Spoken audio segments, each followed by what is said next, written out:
afternoon, everybody. It's been a long time since we've had a press conference like this, which is really cool. We're not having the game last year. Everybody associated with the SDCCU Holiday Bowl, we're so proud to be able to present this game again. I do want to acknowledge and thank the San Diego Padres.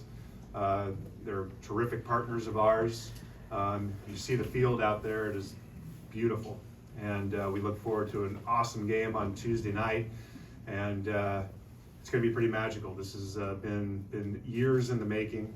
And for me, I've been with the bowl game now for 31 years, and this is the most excited I've ever been about the presentation of our game. And we got two terrific football teams who will be battling it out tomorrow night from the ACC, number 18, NC State Wolfpack at 9-3, and from the Pac-12, the UCLA Bruins at 8-4, and expect some fireworks. I think our new scoreboard and all that is going to get a workout tomorrow night. But to get started, we'll have the coaches come up, and we'll start with Coach Dave Doeren from NC State, and he'll say a few words and then answer some questions, and then we'll bring up Coach Chip Kelly from UCLA to do the same thing. And with that, we'll bring up Coach Dave Doeren. Thank you, Mark. Appreciate it, Mark, Bob, and it's been a great week. Beautiful city, incredible environment in the stadium today, being able to walk around and seeing the parachuters come in. That was pretty awesome for our team. But they've done a phenomenal job getting this stadium ready for a football game.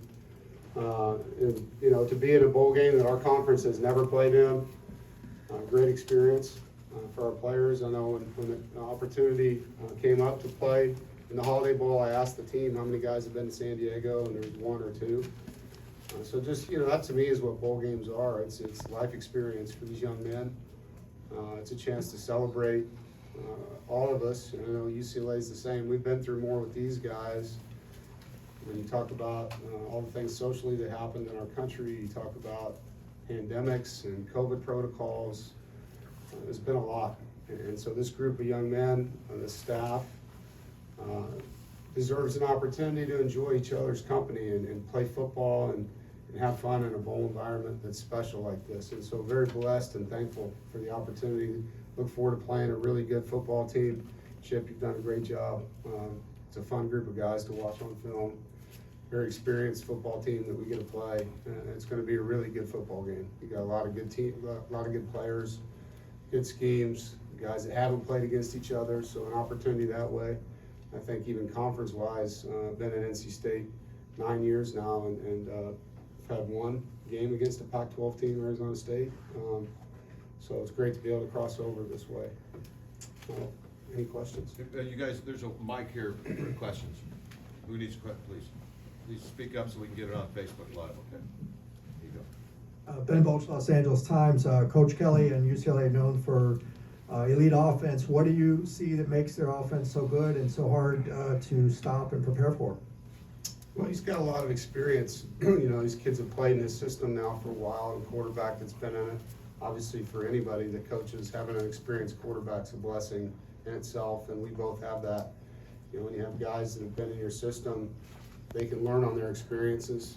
There's growth that takes place, and there's a lot of seniors and COVID seniors, super seniors, you want to call it, on that side of the football, and you can see it on film. They don't make a lot of mistakes. They protect the football. They rush the football well. That's what you see. Dave, you've talked about wanting your guys to enjoy this experience, but what has it been like watching these bowl games get canceled, Yeah. have your guys out here wanting to get that experience, but also maybe holding your breath as COVID testing goes on? Yeah, I think prevention's the best medicine right now. Our guys have been through this. They understand how to, follow protocols. It's not out of the norm now to ask them, how to do these things, to keep their space clean, to wear a mask, to wash their hands, to use, all the different protocols in place, and protect the mission. We're here to try to win our 10th game. That's happened one time in school history. So there's a lot at stake. And so the decisions that we make to try to stay healthy are very important decisions. They're selfless decisions, and our guys have embraced just another opportunity to try to beat the odds, and that's kind of what's going on when you watch college football. There's a lot of people that aren't getting that done. And so these two teams have done that. How has Philip Rivers impacted your program over the years? Do you see any extra interest in this game from Southern Californians due to his connection to the area? We love Philip. You know, he's spoken to our team a couple times now, and maybe one of the greatest competitive guys at that position. You talk about spirit and everything he does. Talks about his time at NC State. He zoomed in and talked to our team last year. During a pandemic, we tried to have different players that played for us in the past come in and talk. And then he came out in person and spoke 7 years ago to our guys. And I don't know about the Southern California connection as far as more people liking to watch us because of that. I don't know. But obviously, I think there's great respect for those that liked Philip Rivers, knowing that he's a member of our university and somebody that we hold very dear. Dave, you mentioned the experience for the players. Is there a sense also that this is not just a reward for this season, but kind of everything they've been through? Because they didn't really get a bowl experience last year, Right. kind of going in and out. Have you talked with them about that, and do you have that sense for this group? I do. You know, I think it's, and I said this back before the season started, it really wasn't like, sometimes you start the year and you're like, this is a brand new team, you know, like this team was almost a continuation of last year's team. We didn't lose many parts. And so it's really been kind of a 2-year season with them.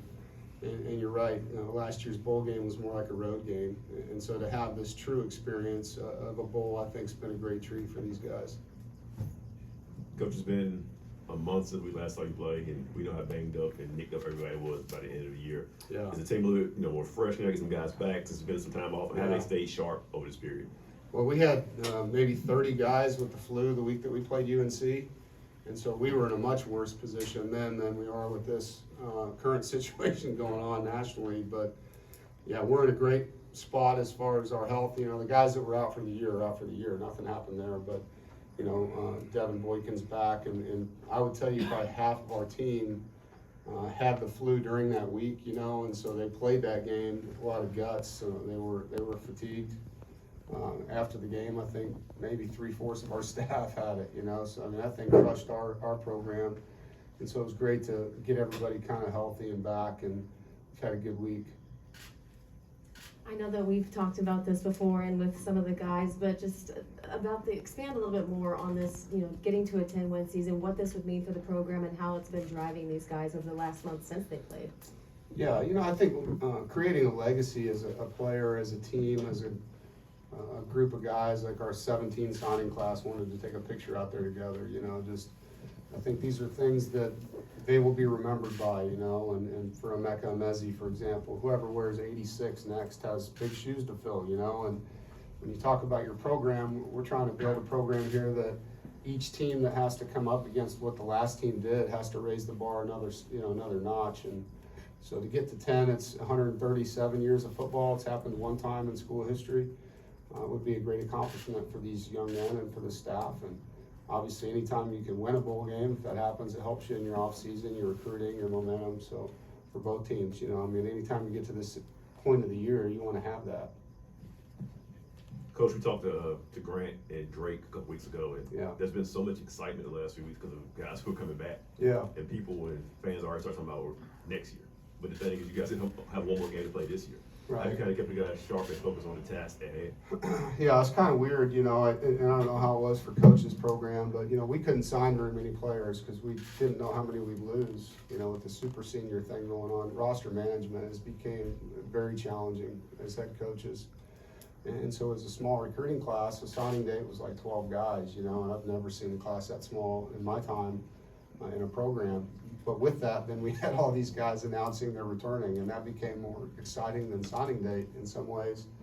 And I think these guys want to win a conference championship. You got some guys that, you know, they see that the NFL draft has 1,200 more players in it this year than ever because of the COVID numbers. And so their odds, if they're not a first or second, are not good to come out. And that's really what the draft is about. It's about, do I have good odds to make a guaranteed spot on a roster? And if I don't, what do I gain by returning to school? And for a lot of our guys, they gain an opportunity to be on a really good team next year. And they're excited about that. Okay, guys, one more question for Coach Doeren, then we'll have Coach Kelly come up. We'll get pictures with them when they're done. Last question, Coach. Hey, Coach, did you get a real walkthrough, or did you guys just get to check out the ballpark? We did our practice at Mesa and then came over and just walked around, yeah.